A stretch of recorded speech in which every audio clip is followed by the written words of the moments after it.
আল্লাহর ইবাদতের জন্য আল্লাহ পাঠাইছেন। ইবাদত হবে নবীর আদর্শ অনুযায়ী। নবীর আদর্শে ব্যবসা করো, বাধা নাই, ইবাদত। নবীর আদর্শ মেনে চাকরি করো, বাধা নাই, ইবাদত। নবীর আদর্শ মেনে ঘুমাও, কোনো বাধা নাই, ইবাদত। নবীর আদর্শ ঠিক রেখে তুমি হাসো, বাধা নাই, ইবাদত। নবীর আদর্শ মেনে কাঁদো, বাধা নাই, ইবাদত। নবীর আদর্শ মেনে তুমি যা করবা সব ইবাদত। এই নবীর আদর্শ পেতে হলে কোরআন হাদিস ধরো, কোরআন হাদিস বুঝতে হলে উলামায়ে আহলে হকের সোহবতে যাও। উলামায়ে আহলে হকের সোহবতে গিয়া ইসলাম বুঝে রসুলের আদর্শ নিয়ে চলো। ব্যবসাও বন্ধ হবে না, চাকরিও বন্ধ হবে না, লেখাপড়াও বন্ধ হবে না, ইজ্জতও কমবে না। ও আমার কলিজার যুবক, এখনো সময় আছে, তওবা করো। মনটাকে বুঝাও যে তোমার মতো যুবক যদি জেনারেল লাইনে থাকিয়া দিনের পথে চলে, স্কুলে পড়ে, কলেজে পড়ে, নামাজ ছাড়ে না, ব্যবসা করে, চাকরি করে, নামাজ আদায় করে, শ্রমিকের কাজ করে, নামাজ আদায় করে, তুমি কেন পারবা না? পর্দার আড়ালের আম্মা জানেরা, বোনেরা, আপনার মতো কত মা, কত বোন এই এলাকায় এখনো আছে, নামাজ পড়ে, পর্দা করে, স্বামীর মাল হেফাজত করে। আপনারা কেন পারবেন না? মার্কেটে মার্কেটে ঘুরবেন কতদিন? একটুকে চিন্তা করেন না আপনার ভবিষ্যৎ সন্তানগুলোর ভবিষ্যৎ নিয়ে কি ভাবেন না? যদি ভালো আদর্শ সন্তানকে দিয়া যেতে পারেন, সন্তান এক সময় গর্ব করে বলবে আমার আম্মু কত ভালো, আজান হলে নামাজে দাঁড়ায় যেত, বেগানার দিকে দৌড়ায় নাই, মোবাইলে গুনাহ করে নাই, মার্কেটে মার্কেটে ঘুরে নাই, কোরআন তেলাওয়াত করত। আর আমাকে প্রায় সময় বলতো বাবা মিথ্যা বলবা না, কারো ক্ষতি করবা না। বাবার আদর্শ সুন্দর, কোনোদিন মায়ের সাথে খারাপ আচরণ করে নাই, বেগানার পেছনে দৌড়ায় নাই। মা বাবা এই সন্তানের দোয়া চলমান থাকবে। আর আল্লাহ না করুন যদি আপনি খারাপ চরিত্র নিয়ে কবরে যান, সন্তান এক সময় ধিক্কার জানাবে, আমি ভালো কেমনে হব? আমার মা বাবার চরিত্র তো ভালো ছিল না। আমার আম্মু মার্কেটে মার্কেটে ঘুরতো, আমার বাবাও মায়ের খোঁজ খবর রাখতো না, মোবাইল নিয়ে পড়ে থাকতো, নাই নামাজ, নাই তেলাওয়াত। ধিক্কার জানাবে সন্তান মা বাবাকে। অতএব অনুরোধ করে বলি, মা বাবা এখনো সময় আছে, তওবা করেন, আল্লাহকে বলেন হে মালিক, জীবনে কত গুনাহ করেছি, আর করব না, নামাজ ছাড়বো না, বেপরদায় চলবো না, নবীর আদর্শ মেনে চলবো, সন্তানটাকে আদর্শ সন্তান হিসেবে গড়ব। যুবক, তোমাদের জীবনকে পরিবর্তনের এক বার্তা দিয়ে রক্তের ফোঁটা জমিনে ফেলে চলে গেল, গোটা দুনিয়াকে আলোড়িত করে গেল, আর বলে গেল টাকায় পশু বিক্রি হয়, অমানুষ বিক্রি হয়, আমি হাদি টাকায় বিক্রি হয়নি। আর তুমি 500 টাকার জন্য পাগল হয়ে গেছো। ওই ছেলেটা রাস্তা দিয়ে হাঁটে, মানুষ ইচ্ছে করে এসে টাকা দেয়। কি যুবকরা দেখো নাই? 50,000 টাকার মান্ডিল, মরণের পরে অ্যাকাউন্ট চেক করা হলো কোটি কোটি টাকা। তোমরা বলো ফেসবুকের গোলামি তোমরা করো, বলো দেখো নাই? ও কোনোদিন কি লাইভে এসে বলছিল আমাকে টাকা দাও? কথা বলো যুবক বাবারা। তাহলে তোমার চরিত্র এত নষ্ট কেন? সারা রাত মোবাইলে অপরাধ করবে, এমবি নাই, কোথায় পাবে এমবি? চিন্তা ভাবনা করলো অনেকক্ষণ, কই পাই টাকা, কই এমবি। সিদ্ধান্ত নিল এক পর্যায়ে মায়ের মানিব্যাগ, বাবার মানিব্যাগ চুরি করব। তাই করলো। মা বাবা তোমাকে কথাগুলো বলতে ভয় পায়, কারণ তুমি যদি মা বাবাকে মারো, আমার সোনার বাংলা তো সেই সংস্কৃতি চলতেছে, সন্তান মাকে মারে, ছাত্র শিক্ষককে মারে। যেই সন্তান মা বাবাকে ভয় পাবে, এখন উল্টো মা বাবা সন্তানকে ভয় করবে। শিক্ষককে ছাত্র ভয় করবে, আর এখন শিক্ষক ছাত্রকে ভয় করে। আবার সে কুলাঙ্গারেরা বন্ধুদের সাথে গর্ব করে বলে, জানো আমার আব্বু আম্মু না আমাকে অনেক ভয় করে। सूरज ने दिया अपनी शुआओं को ये पैगाम, सूरज ने दिया अपनी शुआओं को ये पैगाम, दुनिया है अजब चीज को भी सुबह को भी शाम, दुनिया है अजब चीज को भी सुबह को भी शाम। में हो दुनिया का तलबगार नहीं हो, दुनिया में हो दुनिया का तलबगार नहीं हो, बाजार से गुजरो हो खरीदार नहीं हो, बाजार से गुजरो हो खरीदार नहीं हो।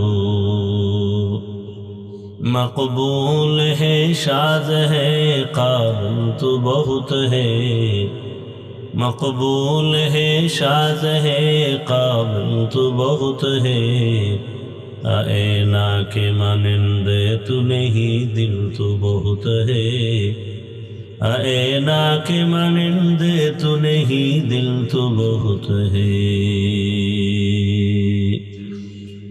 আল মাদ্রাসাতুন নুরুল কোরআন ঢাকা কর্তৃক আয়োজিত বার্ষিক ওয়াজ মাহফিল 17 জানুয়ারি 2026।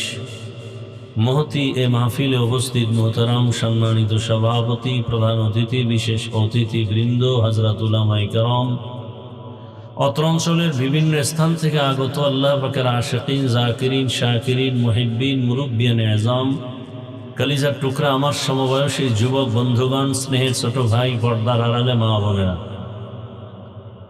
আল্লাহ পাকের দরবারে শুকর যে আল্লাহ আমাদেরকে সুস্থ রেখেছেন। আলহামদুলিল্লাহ। জীবনের এক অমূল্য সম্পদ আমাদের সুস্থতা। টাকা পয়সা বাড়ি গাড়ি অনেক কিছু আছে, কিন্তু যদি অসুস্থই থেকে যায় এ জীবনের কোনো দাম। টাকা পয়সা বাড়ি গাড়ি তেমন নাই, যদি আল্লাহ আমাদেরকে সুস্থতার নেয়ামত দান করেন, এর থেকে সুখের জীবন আর হতে পারে? আল্লাহ আমাদেরকে এই সুস্থতাকে দায়েমান কবুল করেন। এখনো যারা অসুস্থ ঘরে বিছানায় হসপিটাল, আল্লাহ সকলকেই পূর্ণ সুস্থতার নেয়ামত দান করেন। হাজারো লাখো মানুষের ভেতর থেকে বাছাই করে পৃথিবীর শ্রেষ্ঠ মজলিস, উলামায়ে আহলে হকের মজলিস, গুনাহ মাফের মজলিস, তওবা কবুলের মজলিসে আল্লাহ আমাদেরকে কবুল করেছেন। আর একবার শুকর আদায় করি আলহামদুলিল্লাহ। দরুদ ও সালাম সৈয়দুল মুরসালিন, রহমাতুল লিল আলামিন, শফিউল মুজনিবিন, খাতামুন নবিয়্যিন, সৈয়দুস সাকালাইন, ইমামুল মুরসালিন, হযরত মুহাম্মদুর রাসূলুল্লাহ সাল্লাল্লাহু আলাইহি ওয়া আলিহি ওয়াসাল্লামের উপর। সর্বোপরি শুকর যাদের অক্লান্ত পরিশ্রমের মাধ্যমে আজ সুন্দর আয়োজন, সময়, পরামর্শ, অর্থ দিয়ে সার্বিক সহযোগিতা যারা করেছেন, প্রত্যেককে আল্লাহ পাক খেদমতের বরকতে দুনিয়াতে শান্তি, পরকালে মুক্তির ব্যবস্থা করে দিন। ভাই ইকো হয় কেন? উলামায়ে হযরত দীর্ঘ সময় আপনাদের এখানে আলোচনা করেছেন। আল্লাহ পাক উলামায়ে কেরামদের কথাগুলো সহি তরিকায় আমল করার তৌফিক দান করেন। উলামায়ে কেরামের ইজ্জতকে আল্লাহ বেশি বেশি বাড়ায় দেন।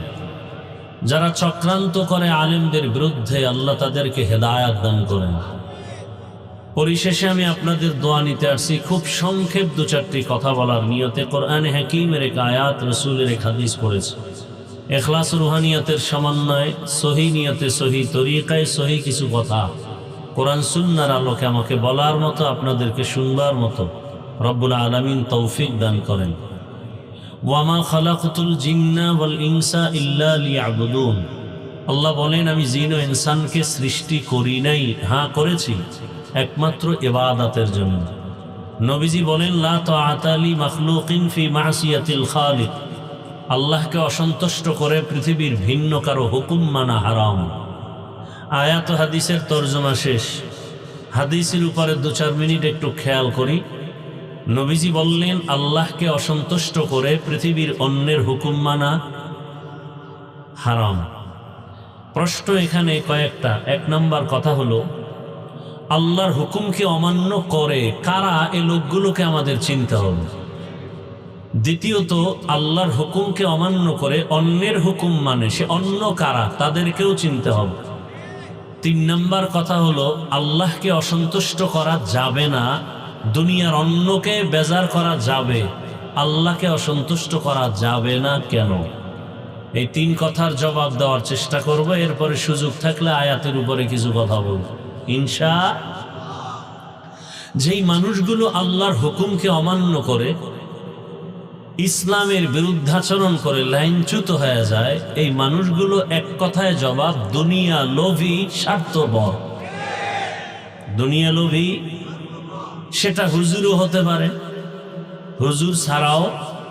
এক কথায় পৃথিবীর সব মানুষ, যে কোনো মানুষ লাইনচ্যুত হয়ে যদি ইসলামের বিরুদ্ধে, কোরআনের বিরুদ্ধে, শরিয়াতের বিরুদ্ধে উল্টাপাল্টা পথ অবলম্বন করে, একমাত্র কারণ দুনিয়ার ভালোবাসা, দুনিয়ার লোভ। এ কারণে রাসূল ভিন্ন হাদিসে বলছেন, আলান নবী সাল্লাল্লাহু আলাইহি ওয়া আলিহি ওয়াসাল্লাম, হুব্বুদ দুনিয়া রাসু কুল্লি খাতিআ। দুনিয়ার লোভ, ভালোবাসা সব ধ্বংসের কারণ। সব ধ্বংসের কারণ কি? দুনিয়ার লোভ। প্রত্যেকটা মানুষ দুনিয়ার লোভে পড়ে আখিরাত ভুলে যায়, এমনকি মানবতাটুকু ভুলে যায়। কিসের লোভে? আপনারা দেখেন আমার দেশে এখন আর ইন্ডিয়া, আমেরিকা যেতে হবে না, সব উদাহরণ আমার সোনার বাংলায়। সন্তান মাকে মেরে ফেলে, আছে না নাই? কিসের লোভ? দুনিয়ার লোভ। এই লোভ তিন প্রকার। কত প্রকার? হুব্বে যা, হুব্বে মাল, হুব্বে নিসওয়ান। সম্মান বা ক্ষমতার চেয়ারের লোভ। কিসের লোভ? ক্ষমতার চেয়ারের লোভ। দ্বিতীয় লোভ হলো সম্পদের লোভ, টাকার লোভ। তৃতীয় হলো যৌবনের লোভ। দুনিয়ার প্রতিটি মানুষ যদি দেখেন লাইনচ্যুত হয়ে যাচ্ছে, এই তিন লোভের কোনো এক লোভে আক্রান্ত হয়েছে। ইতিহাস কোরআনে যাদেরটা আছে তো বিরল। ফেরাউন, নমরুদ, হামান, কারুন, সাদ্দাত। ফেরাউন ধ্বংস হলো কেন? ক্ষমতার চেয়ারের লোভ। কারুন ধ্বংস হলো কেন? টাকার লোভ। আমাদের দেশের তাসলিমা নাসরিন ধ্বংস হলো কেন? যৌবনের লোভ। কি এই তো শুধু এতটুকু না, এই মাঠের মধ্যে এই তিনোটা লোভে আক্রান্ত ব্যক্তি এখানে আছে না নেই? যারা তসবিহ হাতে নিয়ে দোয়া ইউনুস পড়তেছে, ভোটের আগের রাত্রে বিক্রি হয়ে যাবে। কিসের লোভ? টাকার লোভ। কয় টাকা পাবে? বাজারে আপনাদের বনশ্রী কোনো এক বাজারে গেলে একটা ভালো মানের মুরগি কিনলে 800 থেকে 1000 টাকা দাম। ভালো মানের একটা ছাগল কিনলে কত? 15 থেকে। একটা গরু কিনলে 1 লাখ প্লাস। কথা ঠিক না?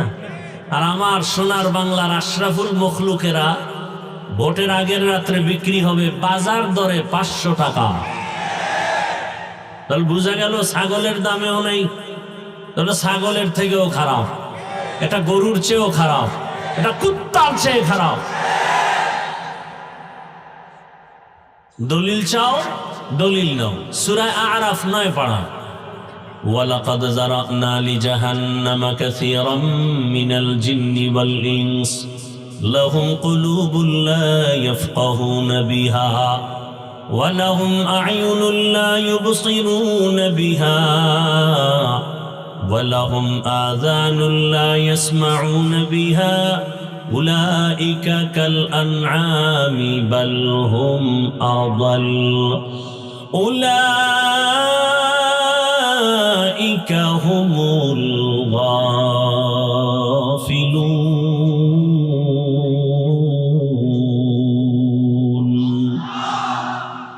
গর্বা সূরাত আদমি ইনসা বুদে আহমদ বু জাহলো হামেক সাবুদে আদমিরা আদমিয়ত লাজিমাস আউদের আগার বুনা বশদ হি জামাজ আদমিয়ত লাহমু শাহমু পুশতে নিস আদমিয়ত জুজরে যায় দোস্তে নিস।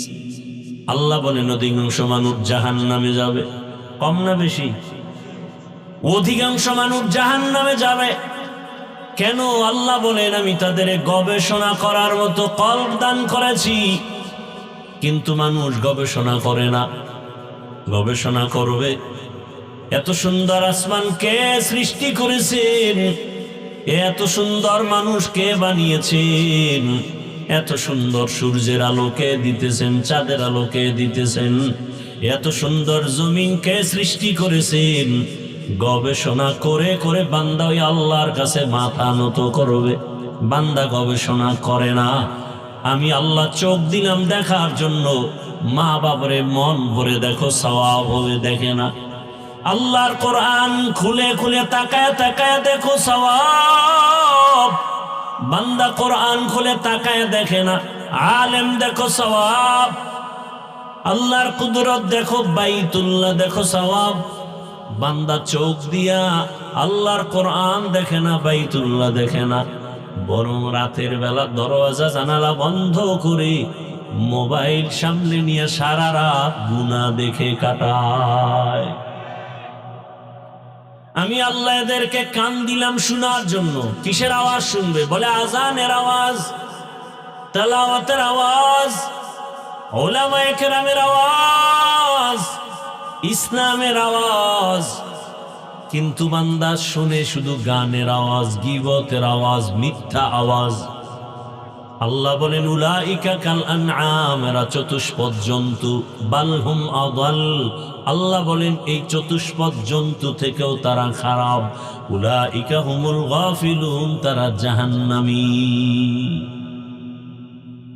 পশু বিক্রি হয় টাকায়, অমানুষ বিক্রি হয় টাকায়। মানুষ কখনো টাকায় বিক্রি হতে পারে না। এই কারণেই তো ঝামেলা পৃথিবীতে। আপনারা জানা থাকলে বলেন তো, আল্লাহর ঘর মসজিদ থেকে দামি জায়গা কোনটা? বলেন। আল্লাহ রসুল বলেন ক্বালান নবী সাল্লাল্লাহু আলাইহি ওয়া আলিহি ওয়াসাল্লাম আহাব্বুল বিলাদি ইলাল্লাহি মাসাজিদুহা ওয়া আবগাদুল বিলাদি ইলাল্লাহি আসওয়াকুহা। জমিনের মধ্যে সবথেকে দামি জায়গা আল্লাহর ঘর মসজিদ, খারাপ জায়গা হলো বাথরুম। কি খারাপ জায়গা? কি মসজিদ এমন দামি জায়গা, যেই মসজিদের পাশে দিয়ে কোনো বিড়ি পান করনেওয়ালা গেলেও বিড়িটা ফেলে দেয়। টুপিহীন বান্দা গেলে টুপি তালাশ করে, ঠিক নি? তাহলে এত সুন্দর দামি জায়গা মসজিদ, সেই দামি জায়গার সদস্য একটা সুদখোর হলো কিভাবে? যেই সুদের গুনাহ, আপন মায়ের সাথে অল টাইম জিনার গুনাহ, সে কিভাবে আল্লাহর ঘরের সদস্য হয়? আপনাদের কারণে হয়। আপনারা আবার তার থেকে টাকা খাইছেন না ভোটের আগে, 500 টাকায় বিক্রি হয়ে গেছেন। কিছুদিন পরে দেখে মেয়ের উপরে হামলা, স্ত্রীর চরিত্রের উপরে হামলা, চিৎকার দেয়, বলে খবরদার চিৎকার দিবি না, 500 টাকায় সব কিনে নিছি না। চিল্লাও কেন? কথা বলেন না কেন? জনগণ যদি হারামি হয়, নেতাও হারামি হয়। আপনারা চেয়ারম্যান থেকে, এমপির প্রার্থীর থেকে ভোটের আগে খান, তো সে দিতে দিতে নাই, বলে বউ বিক্রি করে দে। তো পরে আমি কি করবো? আমাকে বরাদ্দ যা আসবে পরে তুমি খাবা। তো এবার চেয়ারে বসে এমপি খায়, চেয়ারম্যান খায়, মেম্বার খায়। ওদের গালি দেওয়ার আগে নিজেকে গালি দাও, কারণ ওরা আগে খাইছে না, জনগণ আগে খাইলো। জনগণ আগে খাইয়া ওদেরকে শিখাইলো তোমরাও খাইও। আমালুকুম উম্মালুকুম, জনগণ যেই চরিত্রের হবে ওদের নেতারাও সেই চরিত্রের হবে। এজন্য আপনাদের চরিত্র পরিবর্তন করতে হবে। যুবক, তোমাদের জীবনকে পরিবর্তনের এক বার্তা দিয়ে রক্তের ফোঁটা জমিনে ফেলে চলে গেল, গোটা দুনিয়াকে আলোড়িত করে গেল, আর বলে গেল টাকায় পশু বিক্রি হয়, অমানুষ বিক্রি হয়। আমি হাদি টাকায় বিক্রি হয়নি। আর তুমি 500 টাকার জন্য পাগল হয়ে গেছো। ওই ছেলেটা রাস্তা দিয়ে হাঁটে, মানুষ ইচ্ছে করে এসে টাকা দেয়।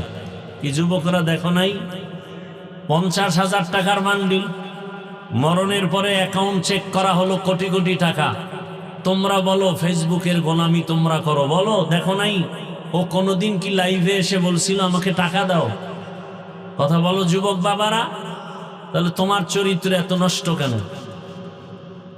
সারা রাত মোবাইলে অপরাধ করবে, এমবি নাই। কোথায় পাবে এমবি? চিন্তা ভাবনা করলো অনেকক্ষণ, কই পাই টাকা, কই এমবি। সিদ্ধান্ত নিল এক পর্যায়ে মায়ের মানিব্যাগ বাবার মানিব্যাগ চুরি করব, তাই করলো। মা বাবা তোমাকে কথাগুলো বলতে ভয় পায়, কারণ তুমি যদি মা বাবাকে মারো, আমার সোনার বাংলা তো সেই সংস্কৃতি চলতেছে, সন্তান মাকে মারে, ছাত্র শিক্ষককে মারে। যেই সন্তান মা বাবাকে ভয় পাবে, এখন উল্টো মা বাবা সন্তানকে ভয় করবে। শিক্ষককে ছাত্র ভয় করবে, আর এখন শিক্ষক ছাত্রকে ভয় করে। আবার সে কুলাঙ্গারেরা বন্ধুদের সাথে গর্ব করে বলে, জানো আমার আব্বু আম্মু না আমাকে অনেক ভয় করে। বলে না? বলে না? ভালো করে লেখো, ঘরের দরওয়াজায় বাধাই করে টানায় রাখো। একটা মা সন্তানকে ভয় করতে পারে না, বরং ভালোবাসার আঙ্গিকে কপালে চুমু খাবে। কিন্তু সেই মা কখন সন্তানকে ভয় পায়? কোন সন্তানকে ভয় পায়? সমাজের চরিত্রহীনা বেয়াদব সন্তানকেই মা বাবা ভয় পায়। একটা শিক্ষক ওই ছাত্রকে ভয় পায় যেই ছাত্র পুরা প্রতিষ্ঠানের মধ্যে চূড়ান্ত চরিত্রহীন আর বেয়াদব। ভদ্র নম্র চরিত্রবান সন্তানকে কোনোদিন মা বাবা ভয় পায় না, শিক্ষকেও ভয় পায় না। তো তোমার চরিত্র এত নষ্ট, মনে হয় মা বাবা বলতে চায় চাকার তলে পড়ে এত মানুষ মরে, আমার চরিত্রহীনটা মরে না কেন? তোমার কারণে মা বাপ লজ্জায় মুখ দেখাতে পারে না সমাজে মানুষের কাছে। তোমার চরিত্র এত দুর্বল কেন? অনুরোধ করি, এখনো সময় আছে, ঘুরে দাঁড়াও, মোবাইলটা ফেলে দাও, নতুন করে দাঁড়িয়ে যাও, ডাক্তার হও, ইঞ্জিনিয়ার হও, প্রফেসর হও, তবে বেয়াদব হইও না। তোমার জীবন আরো সুন্দর হবে। এক ব্যক্তি homeopathic doctor, এমবিবি homeopathic doctor Zakir Naik, সারা দুনিয়ার মানুষ তাকে চিনে না। হ্যাঁ, এমবিবিএস ডাক্তার, দুনিয়ার সবাই চিনে। টাকার গরমে, ক্ষমতার গরমে, হ্যাঁ, বরং সুন্দর চরিত্র আর নৈতিক আদর্শের কারণে। তুমি কবি নজরুলের গুণগান গাও, তোমার মতো সারা রাত মোবাইলে অপরাধ করলে কবি নজরুলের ইতিহাস রচিত হতো না। মানুষের জীবনের অমূল্য সম্পদ হলো চরিত্র। এজন্য বলি, যুবক, তোমার লাইনে জীবনে আলিফ বা তাও মাদ্রাসায় গিয়া পড়ে নাই, জেনারেল লাইনে পড়ুয়া যুবক স্কুল কলেজে পড়ে, নামাজ পড়ে, দাড়িওয়ালা নাই। তুমি নিজেকে প্রশ্ন করো, তুমি পারো না কেন? তোমার মতো জেনারেল লাইনের মানুষ, doctor, professor, engineer, OC, DC, SP, 5 ওয়াক্ত নামাজি আছে না নাই? আমি এখানে বলবো না তুমি তাবলিগে গেলা না কেন জাহান্নামে যাইবা, পীরের কাছে গেলা না কেন জাহান্নামে যাইবা। আমি ওই কথার বয়ান করতে আসি নাই। আমি আসছি, তুমি জেনারেল লাইনে থেকে ডাক্তার হও, তবে সর্বোচ্চ সম্মানের জীবন তুমি ধারণ করো। কারণ আমার দেশে আলেম ওলামা, পীর মাশায়েখের অভাব নাই, আলহামদুলিল্লাহ। আমার দেশে আদর্শ ডাক্তারের অভাব, আদর্শবান ইঞ্জিনিয়ারের অভাব, আদর্শবান প্রফেসরের অভাব, ওসি, ডিসি, এসপির অভাব। আজ আমার দেশের থানা জেলার সব ওসি, ডিসি, এসপি মহোদয় সব যদি 5 ওয়াক্ত নামাজি হতো, কোরআনের বয়ান চলতো সারা দেশে, কোনো সুদখোর থেকে অনুমতি নেওয়ার কোনো প্রয়োজন হতো না। ওয়াজ করবে, কোরআনের বয়ান করব, মানুষকে আবার অনুমতি নিতে হবে। এজন্য আমাদের হাতের কামাই গুনাহের কারণে আমরা বিপাকে পড়ে আছি। সবকিছুর মূলে কি? দুনিয়ার লোভ, যৌবনের লোভে, ক্ষমতার লোভে, টাকার লোভে কথার ব্যালেন্স হারিয়ে ফেলে। সকালে এক কথা, বিকালে আর এক কথা। কথা ঠিক না? আল্লাহ হেদায়েত দান করুন। এজন্য রাসূল বলেন, আল্লাহকে অসন্তুষ্ট করা যাবে, দুনিয়ার সব অসন্তুষ্ট হয় হোক কেন? দুনিয়ার সব স্বার্থপর, কেউ আপন না, একমাত্র আপনকে। কেমন আপন তিনি? আমার আল্লাহ কেমন আপন? দুনিয়ার মা বাবা, দুনিয়ার ভাই বোন, আমার আপনজন এত সুন্দর আমার উপকার করে নাই। দয়াময় রব্বুল আলামিন যে উপকার আমার আপনার করলেন, কেমন রহমতের দয়ার নজর দিয়ে আল্লাহ আমাকে বড় বানাইলেন। দুনিয়ার মানুষ এতটা স্বার্থপর, মানুষকে দেয় না দেয় না দেয় না, যতটুকু দেয় তাও খোটা দেয়। আবার স্বার্থে আঘাত লাগলে এমনকি দল থেকে নাম কাটে না, কল্লা পর্যন্ত কেটে দেয়। আর আমার আল্লাহ যদি স্বার্থপর হইতেন, আল্লাহর দেয়া জমিনে বসবাস করে আমরা আল্লাহর দেয়া পানি, আল্লাহর দেয়া সূর্যের আলো, চাঁদের আলো, পানি বাতাস, জমিনের ফসল, গাছের ফল, সব নিয়ামত ভোগ করার পর যেই পরিমাণ গুনাহ করি আমরা, মানুষ বলে হাফিজুর রহমান অনেক ভালো, আল্লাহ বলেন আমি জানি তুমি সারা রাত মোবাইলে গুনাহ করো, আমি আল্লাহ জানি গুনার কারণে তোমার হাত না পাক, তোমার চোখ না পাক, জিহ্বা না পাক, অন্তর না পাক। আমি আল্লাহ তোমার এত নিয়ামত দেওয়ার পরেও যে তুমি আমার সাথে গাদ্দারি করো, আমি আল্লাহ স্বার্থপর যদি হইতাম পানি বন্ধ করে দিতাম, বাতাস বন্ধ করে দিতাম। আমি আল্লাহ কিছুই বন্ধ করি নাই, বরং আমি আল্লাহ তোমাকে মায়া রহমতের দরজা দিয়া ডাকতেছি, আসো। ফজরের নামাজে ডাক দাও, আইলাম, মুয়াজ্জিন ডাক দাও, তুমি ফজরের হাজিরায় দাও নাই। আমি আল্লাহ আবার বেজার না হইয়া জোহরে ডাক দেয়ালাম, মুয়াজ্জিন ডাকে, আসো, হাইয়া আলাল ফালাহ। জোহরের হাজিরায় তুমি যাও নাই রে গোলাম। আসরে আবার ডাক দেয়া হলো, তুমি যাও নাই। মাগরিবে আবার ডাক দেয়া হলো, যাও নাই। আল্লাহ বলেন আমি রাগ করি নাই। আবার এশার নামাজে ডাক দেয়া হলো, তুমি যাও নাই। তোমার ব্যবসা বন্ধ করতে বলি নাই, চাকরি বন্ধ করতে বলি নাই, লেখাপড়া বন্ধ করতে বলি নাই, সব ঠিক রেখে 5 বেলার হাজিরা দেও, বান্দা তুমি যাও নাই। আমি আল্লাহ তোমার উপরে রাগ না, বরং তুমি আমার হাজিরায় না গিয়া আরো কত বাজে মন্তব্য করে চলো। নিজেও নামাজ পড়ো না, নামাজ পড়নেওয়ালাকেও পছন্দ করো না। এতগুলো মানুষের জন্য ভিআইপি কোনো নাস্তাও নাই, বসার ব্যবস্থাও নাই। নিয়ন্ত্রণের জন্য পুলিশ আছে কয় প্লাটুন, র্যাব আর্মি আছে, কিচ্ছু নাই। এরপরও চুপচাপ সবাই নীরবে বসে আছে, এমনকি মোবাইলটা পর্যন্ত বন্ধ করে রাখছে, কেউ কল দিলেও রিসিভ করবে না। তাহলে এতগুলো পুলিশ দিয়েও বাইরের প্যান্ডেল ঠিক রাখা যায় না দুনিয়ার লাইনে। আর এই সুন্দর প্যান্ডেল, ঠান্ডার মধ্যে একটা পুলিশ নাই, নিয়ন্ত্রণ নাই, এরপর সব চুপচাপ বসে আছে। এটা কেমনে সম্ভব? ইসলাম মানলেই সম্ভব। নগদ দেখায় দিলাম, এর নাম ইসলাম। এর নাম কি? আপনি ইসলামের লাইনে থাকেন বা না থাকেন, তবে কথাটা অন্তরে রাখবেন, পারলে লিখে রাখবেন। কিয়ামত পর্যন্ত কোনো তন্ত্র মন্ত্র আদর্শ দিয়ে শান্তি হবে না। শান্তির একমাত্র ঠিকানার নাম ইসলাম। আপনি মানলেও ইসলাম, না মানলেও ইসলাম। ইসলাম যতদিন পর্যন্ত জমিনে পরিপূর্ণ রূপে রসূলের আদর্শ অনুযায়ী কায়েম হবে না, ততদিন পর্যন্ত এই দেশও ঠান্ডা হবে না, জাতিও শান্ত হবে না, কোনদিন হবে না। ইসলাম কি বলে? দুজন যখন একত্রিত হও, কি দাও? সালাম। সালাম মানে কি? শান্তি। ইসলাম শান্তি শুরু করে দিল। আসসালামু আলাইকুম, সে আবার আমাকে বলে ওয়ালাইকুমুস সালাম। ইসলাম বলে বড়রা ছোটকে মায়ার নজরে দেখো, ছোটরা বড়দেরকে সম্মানের নজরে দেখো। ইসলাম অনুযায়ী সব বড়রা ছোটদেরকে যদি মোহাব্বতের নজরে দেখে, কোনোদিন বড়রা ছোটদের উপরে জুলুম করবে না। আর ছোটরা যদি বড়দেরকে সম্মানের নজরে দেখে, কোনোদিন বেয়াদবি করবে না। ইসলাম বলে কর্মচারী কাজ করে, ঘাম ঝরার আগে বেতন দিয়ে দাও। যদি সব মালিকরা শ্রমিকদের বেতন টাইম আগে দিয়ে দেয়, কোনোদিন শ্রমিক কাজে ফাঁকি দিবে না। আর বেতন না দিলে বয়ে বয়ে মোবাইল চালাবে, ডিউটি ঠিক মতো করবে না। সব একটা একটা বিশ্লেষণ দিলে ইসলাম ছাড়া শান্তির কোনো পথ নাই। অর্থনীতি একমাত্র শান্তির অর্থনীতি ইসলামী অর্থনীতি। শান্তির রাষ্ট্রনীতি ইসলামী রাষ্ট্রনীতি।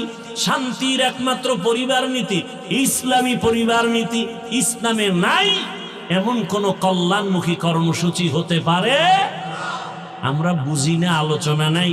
এজন্য অনেকে বলে হুজুর কোরআন হাদিসের বয়ান কইরেন, তার মানে কি রাজনীতির কথা বলবেন, না। তো রাষ্ট্রনীতি নাই এমন দুর্বল কোরআনকে আল্লাহ দিছেন, আপনি বুঝেন না, এটা আপনার বুঝের দুর্বলতা। কোরআন কমপ্লিট এবং পাওয়ারফুল, পারফেক্ট। আমরা আলোচনা নেই, অর্থনীতি নিয়ে আলোচনা করলে আমরা করি না, মানুষ বুঝে না। দুনিয়ার সব অর্থনীতি মানুষকে অকল্যাণমুখী করে, একমাত্র নির্ভেজাল সর্বোচ্চ সম্মানের কল্যাণমুখী অর্থনীতি ইসলামী অর্থনীতি। আলোচনা নাই। আল্লাহ হেদায়াতের দৌলত দান করেন। আল্লাহ বলেন, আমি আল্লাহ এতটা মায়া করি, নিঃস্বার্থভাবে গভীর রজনীতে ডাকে আসো, জীবনের সব গুনাহ ক্ষমা করার জন্য তো আমি আছি, আমার কাছে ক্ষমা চাও। উল্টা পাল্টা পথে চলিয়া কই নমরুদ, কই সাদ্দাত, কই ফেরাউন, কই হামান, কই কারুন, কই আবু জাহাল। এরে ভাই, চোখের সামনে তাকায় দেখেন, আমরা যারা রসুলের আদর্শ নিয়ে এখনো চলি, আলহামদুলিল্লাহ, আমাদের মতো এখনো কেউ সম্মানে নাই, শান্তিতে নাই। চেয়ারম্যানের চেয়ারের মেয়াদ শেষ, এমপি সাহেবের মেয়াদ শেষ, আর আমাদের চেয়ারের কোনো মেয়াদই নেই। আছে কোনো মেয়াদ? আরে ভাই, আপনি তো দল কইরা এবার নেতারে যখন চেয়ারে বসায় দেন, এবার দেখা করতে গেলে কত সিরিয়াল। হ্যাঁ, আর আমরা কোনো দল বুঝি না। আল্লাহর দ্বীনের উপরে রসুলের আদর্শ নিয়ে চলার কারণে কে কোন দলের লোক জানা নাই। এমপি সাহেব দেখলেই কয়, হুজুর নাম শুনছি, দেখা হলো, দোয়া করবেন। টাকা দিয়ে কিনা যায়। টাকা দিয়ে সম্মান কিনলে প্রথমে পায় ফুলের মালা, ফাইনালে পায় জুতার মালা। আর আল্লাহর দেয়া সম্মান দুনিয়াতেও বাদশাহ, আখিরাতেও বাদশাহ। ওমা খালাকতুল জিন্না ওয়াল ইনসা ইল্লা লিয়াবুদুন। আল্লাহর ইবাদতের জন্য আল্লাহ পাঠাইছেন। ইবাদত হবে নবীর আদর্শ অনুযায়ী। নবীর আদর্শে ব্যবসা করো, বাধা নাই, ইবাদত। নবীর আদর্শ মেনে চাকরি করো, বাধা নাই, ইবাদত। নবীর আদর্শ মেনে ঘুমাও, কোনো বাধা নাই, ইবাদত। নবীর আদর্শ ঠিক রেখে তুমি হাসো, বাধা নাই, ইবাদত। নবীর আদর্শ মেনে কাঁদো, বাধা নাই, ইবাদত। নবীর আদর্শ মেনে তুমি যা করবা সব ইবাদত। এই নবীর আদর্শ পেতে হলে কোরআন হাদিস ধরো, কোরআন হাদিস বুঝতে হলে উলামায়ে আহলে হকের সোহবতে যাও। উলামায়ে আহলে হকের সোহবতে গিয়া ইসলাম বুঝে রসুলের আদর্শ নিয়ে চলো। ব্যবসাও বন্ধ হবে না, চাকরিও বন্ধ হবে না, লেখাপড়াও বন্ধ হবে না, ইজ্জতও কমবে না। ও আমার কলিজার যুবক, এখনো সময় আছে, তওবা করো। মনটাকে বুঝাও যে তোমার মতো যুবক যদি জেনারেল লাইনে থাকিয়া দিনের পথে চলে, স্কুলে পড়ে, কলেজে পড়ে, নামাজ ছাড়ে না, ব্যবসা করে, চাকরি করে, নামাজ আদায় করে, শ্রমিকের কাজ করে, নামাজ আদায় করে, তুমি কেন পারবা না? পর্দার আড়ালের আম্মা জানেরা, বোনেরা, আপনার মতো কত মা, কত বোন এই এলাকায় এখনো আছে, নামাজ পড়ে, পর্দা করে, স্বামীর মাল হেফাজত করে। আপনারা কেন পারবেন না? মার্কেটে মার্কেটে ঘুরবেন কতদিন? একটু কি চিন্তা করেন না আপনার ভবিষ্যৎ সন্তানগুলোর ভবিষ্যৎ নিয়ে? কি ভাবেন না যদি ভালো আদর্শ সন্তানকে দিয়া যেতে পারেন, সন্তান এক সময় গর্ব করে বলবে, আমার আম্মু কত ভালো, আজান হলে নামাজে দাঁড়ায় যেত, বেগানার দিকে দৌড়ায় নাই, মোবাইলে গুনাহ করে নাই, মার্কেটে মার্কেটে ঘুরে নাই, কোরআন তেলাওয়াত করতো। আর আমাকে প্রায় সময় বলতো, বাবা মিথ্যা বলবা না, কারো ক্ষতি করবা না। বাবার আদর্শ সুন্দর, কোনোদিন মায়ের সাথে খারাপ আচরণ করে নাই, বেগানার পেছনে দৌড়ায় নাই। মা বাবা এই সন্তানের দোয়া চলমান থাকবে। আর আল্লাহ না করুন যদি আপনি খারাপ চরিত্র নিয়ে কবরে যান, সন্তান এক সময় ধিক্কার জানাবে, আমি ভালো কেমনে হব? আমার মা বাবার চরিত্র তো ভালো ছিল না। আমার আম্মু মার্কেটে মার্কেটে ঘুরতো, আমার বাবাও মায়ের খোঁজ খবর রাখতো না, মোবাইল নিয়ে পড়ে থাকতো, নাই নামাজ, নাই তেলাওয়াত। ধিক্কার জানাবে সন্তান মা বাবাকে। অতএব অনুরোধ করে বলি, মা বাবা এখনো সময় আছে, তওবা করেন। আল্লাহকে বলেন, হে মালিক, জীবনে কত গুনাহ করেছি, আর করব না। নামাজ ছাড়বো না, বেপরদায় চলবো না, নবীর আদর্শ মেনে চলবো, সন্তানটাকে আদর্শ সন্তান হিসেবে গড়ব। যুবক বাবারা, বৃদ্ধ বাবাজিরা, এখনো সময় আছে, যুবক তওবা করো। আর নামাজ ছাড়বা না, দাড়ি কাটবা না, বেপরদায় চলবা না। ওলামায়ে কেরামের পরামর্শ, মা বাবার দোয়া, শিক্ষকের দোয়া নিয়া নবীর আদর্শ মেনে চলবা।